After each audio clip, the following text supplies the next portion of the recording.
Okay, so in chapter 9, Maggie interviewed Joshua this time, and he also says that he switched the salt and the sugar, which made that really nasty pie, that really yucky pie. But Felicity also admitted to it. So who was the one that actually switched it?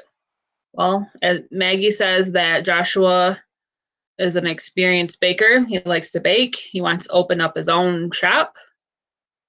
So she says that Felicity is the one who did it, but why did Joshua admit to it? What was his reasons? Why did he lie? Find out in chapter 10. Where is Milo? Lulu asked me at lunch on Tuesday. No idea, I said, frowning into my turkey wrap. He's not in school today. Again? Sonia asked, a worried look on her face. Is he sick? I sighed, knowing that would require me actually speaking to Milo. And to speak to Milo, he'd have to call me back, or respond to my texts, or send a smoke signal, or tap something out in Morse code, none of which he's actually done. You know Morse code? Lulu asked. I'm kidding, I said. You think he's still mad at you at making fun of him? Asked Beatrix. I didn't make fun of him, I said. You told us you basically laughed in his face for believing in ghosts, Lulu reminded me as she twirled a gigantic bundle of spaghetti around her spork. I cringed. Okay, I guess I did make fun of him a teensy tiny bit, but I was half joking, and I apologized twice, once via voicemail and once in a text. Maybe you should apologize in person, said Beatrix. I would love to, I cried, but that would require me actually seeing him. It's weird that you haven't heard from him in so long, said Beatrix. He must really be sick. How sick does he have to be to not call me back? I asked. Maybe he lost his voice, said Lulu. Then why hasn't he texted? I'm sure his fingers still work. Maybe we should change the subject, said Lulu, realizing how upset I was. How's the investigation going? Asked Sonia. I hope you come up with something soon, because my mom keeps talking about closing the store. But it just opened, I said. I know, but everything is going wrong. Turns out an undercover reporter also tasted the salty pie, and he gave it a lousy review in the Park Slope Weekly. That's terrible, I said. He even took a picture of the shattered window. Sonia pulled the article out of her backpack and smoothed out the newspaper on the table. The headline read, Sonia's Sweets in a Sticky Situation. Lulu groaned. That can't be good for business, she said. The photo made me think of something, though. Ricky had a camera around her neck last weekend. Hey, wasn't your mom taking pictures of opening day, I asked?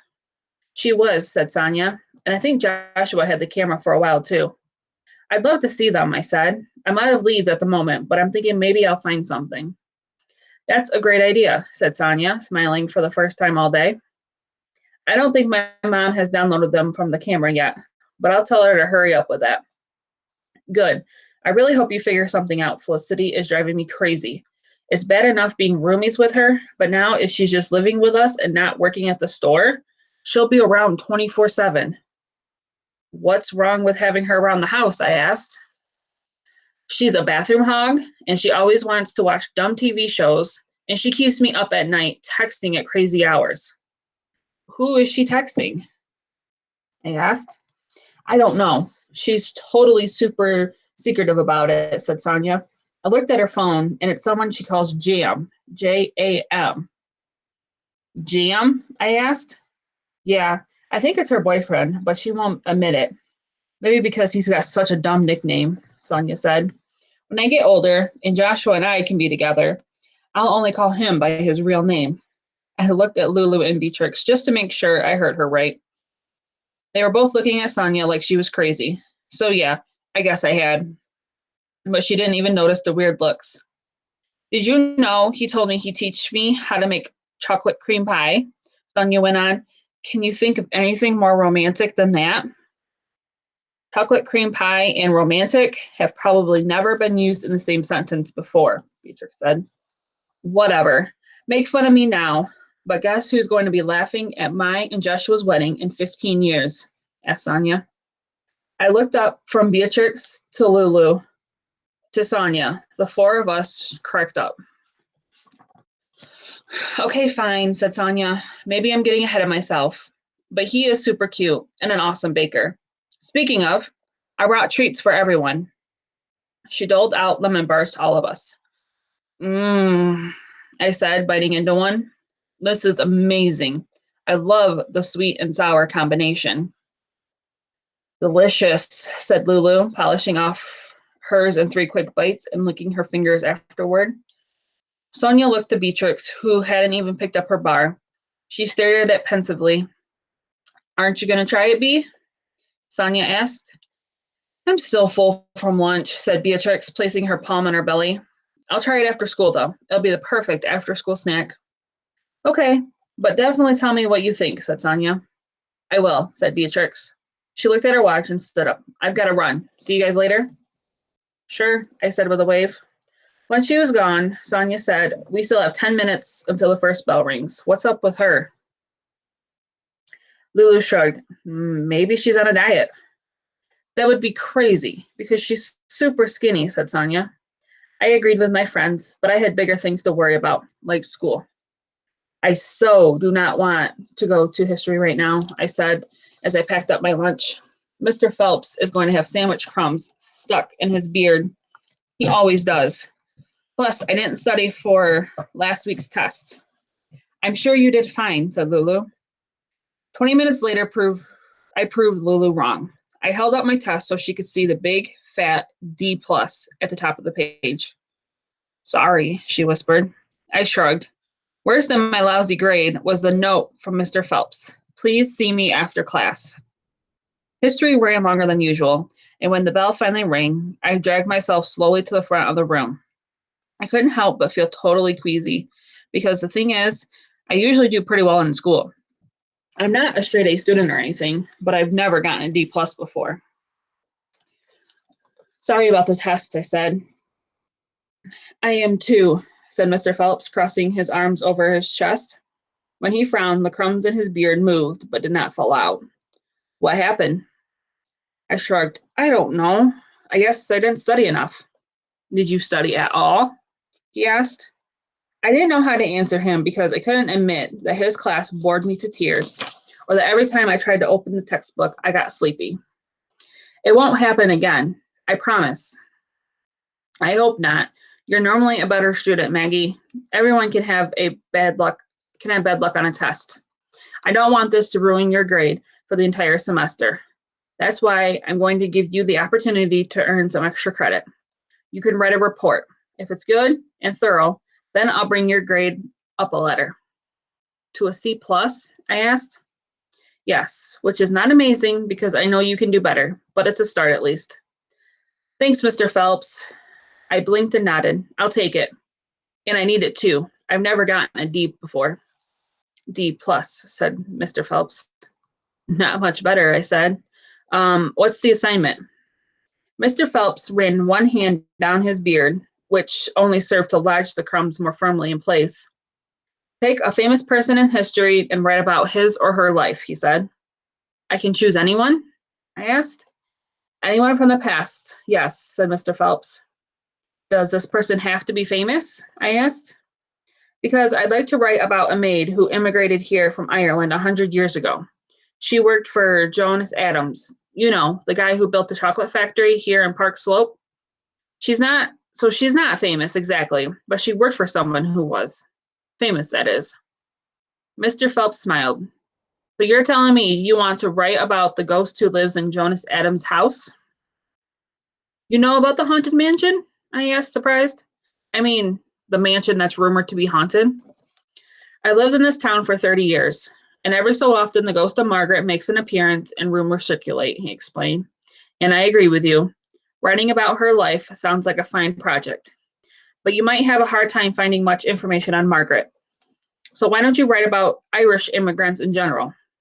And you can definitely research Margaret's real story and include anything you find. Maybe you'll want to read about Jonas Adams too. For context. I'm sure you'll learn a lot. Okay, I said with a nod. That sounds great. I agree. I'd like 3 type pages within the next 3 weeks. That's no problem, Mr. Fox. Oh, I'll have your. I cringe at the news. Are you sure that's necessary? I asked. I promised you better. Seriously, this will never happen again. You said yourself that I'm normally a better student. I believe you, but I still need the signatures, said Mr. Phelps. My mom is going to flip out, I said. My entire social life will be over, and she'll make me quit my job. You have a job? I walk dogs after school, and I love it. And these dogs depend on me. I can't give it up.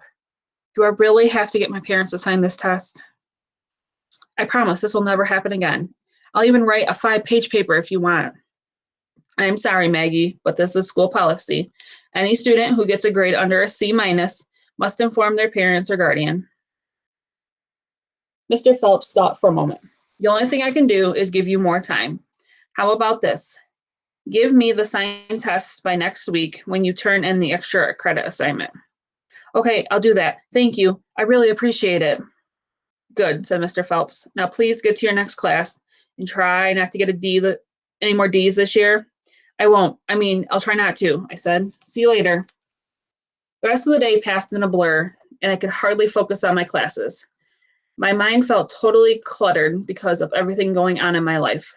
A lousy test for my parents to sign, a boyfriend who won't speak to me, and a mystery I can't solve. I couldn't see things getting any worse. As soon as school ended, I raced off campus, hoping to find comfort in my regular routine. I was still a dog walker, for this week anyway, and I wasn't ready to turn in my leashes. The first stop was Bean, a 6-pound Maltese. She's the best dressed dog with the worst attitude. Basically, she snarls, barks, or yaps at anything with a pulse. Today was no exception. Her cotton blouse was black with purple stripes on it. Her matching cap fell off when she lunged for a squirrel that was almost the same size as her, and she almost tripped on her tie when she tried to go after a pigeon. Most days I'm amused by her antics, but today I had no patience. Come on, Bean, I called as I pulled her in the other direction and retrieved her hat. Let's skip the park today, okay? Bean didn't respond because she was too busy growling at the bulldog across the street. Let's go to Sonia's Sweets, I said. You'll like it there because you'll be the only dog. Okay, sweetie pie? And as you know, I'm only calling you sweetie pie ironically. I scooped up Bean and carried her the rest of the way. When I got to Sonia's Sweets, I found both Sonia and Ricky busy behind the counter. The place was packed. Is it okay if I come in with her? I asked, pointing to Bean. Of course, said Ricky, as long as you hold her the whole time. Those are the health department laws, and we all know I can't afford a fine. Okay, I'll be careful with her, I said. Where's Felicity? Great question, said Sonia, as she served up a delicious-looking banana split to a young woman in a purple sweater dress. She was supposed to be here an hour ago. Did you try her cell again? Asked Ricky. I did, said Sonia, and there's still no answer. I hope she's okay, said Ricky. I'm sure she's fine. All she's got is a cute case of not wanting to go to work-itis, said Sonia. Leave your cousin alone, said Ricky. Why? Asked Sonia. I have every right to be annoyed. We've been totally swamped because Joshua isn't here either, but at least he called in sick. Excuse me, miss? Asked a new customer, an older man wearing a Brooklyn Dodgers cap who stood at the counter. I'm on it, said Sonia, heading over to where he stood. Can I help you, sir? I'll take 2 dozen chocolate chip cookies to go, he said. Oh. We don't have any cookies at the moment because we're all out of chocolate chips, said Sonia. What do you mean you're all out of chocolate chips? The shipment never came in, said Sonia, forcing a smile, or it got lost. We're not sure because we're still trying to track it down. Why don't you try the apple pie instead? It's delicious. I had my heart set on something chocolatey, said the man. We're hoping it comes in later. Perhaps you could try back tonight? Asked Sonia. Or maybe I could just go down to the cocoa bar down the street. he said, handing back the menu and heading outside. Well, that's an option too, Sonia whispered to herself, if you want to be a jerk about it. What's that about? I asked. Don't ask, said Sonia. Oh, wait, you already did, so I'll tell you. None of our supplies arrived this morning, so we couldn't make anything fresh. She glanced at her mom, who was on the phone, seemingly stressed out, and Mom is talking with the supplier now. A few seconds later, Ricky hung up and walked over to us. They claim they delivered everything this morning, and someone named Samoa signed for it, Ricky said. Samoa? I've never heard of that name before, said Sonia. I pulled out my notebook and wrote this down. Missing chocolate, signed by Samoa. Then I stared at my note, hoping it would spark an idea, but no, I had nothing else to write, so I put the notebook away. Meanwhile, Ricky paced back and forth across the shop, looking super stressed. She pressed her fingers to her temples. I have the worst headache. Who told me running a soda fountain would be fun and profitable? This job is stressful and it's costing us a fortune. It's going to be okay, said Tanya. Maybe it's time to close up shop, said Ricky. I mean, at this rate, why delay the inevitable? We can't close the store because of one tiny little missing box of chocolate, said Sonia. It's actually a very large box, and as you know, we have a gazillion other problems. Come on, Mom. We're fine. It's business as usual. But before Sonia finished her thoughts, the lights went out. So, chapter 10, Maggie got a D on a test, so her teacher asked her to write a paper. So she's going to write a paper about Margaret, the ghost, and Irish immigrants. So and then she went to the chocolate shop or the soda fountain, where she found out that they are missing a box of chocolates. Somebody took a box of chocolates. And then Felicity never showed up to work. We don't know where she's at, or Joshua. And then the lights went out. The lights went out. We'll see what happens in chapter 11.